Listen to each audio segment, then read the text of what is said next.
Hello, my name is Travis Marshall. I'm currently assistant dean at Rosemont College. I've been an educator for 12 years and work with young men in athletics and mentoring and advising.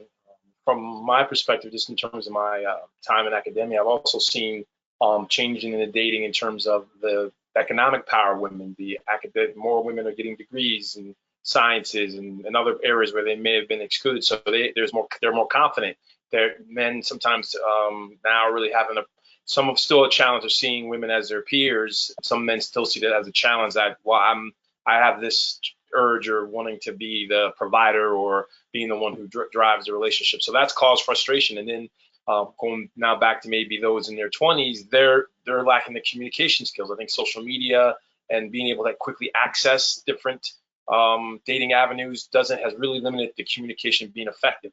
Really, because texting and DMs are communications, but they're really, in my opinion, low engagement. So you're really not getting fulfilling, healthy starts of relationships. We do have a larger percentage of just single women mother homes where men are maybe raised in a single household and not really modeled on how men behave. Men of value can make decisions, can say no positively. Men of value can get respect amongst their peers, but not necessarily do what their peers do and still maintain a value within the group.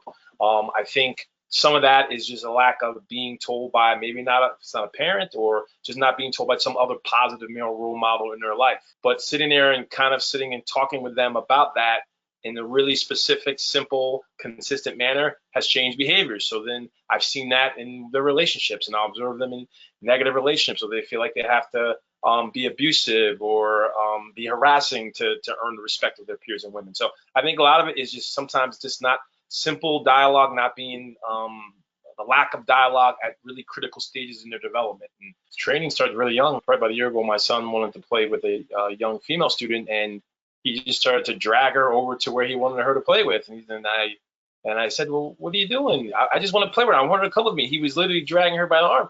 And I had to have a conversation at that point about, no, did you ask her, did she want to play? If she says no, it's okay to say no. I had a student who I had an encounter with who was expelled 2 days before graduation because he had multiple cases of situations where he wasn't respecting women. He wasn't knowing boundaries. He wasn't understanding consent. Because that young man told me he never understood that his needs weren't the most important thing he should consider in a relationship. And he was in his late 20s. For me, I feel like my son will be lifelong work, but I feel like it's never too late to really understand where men are at.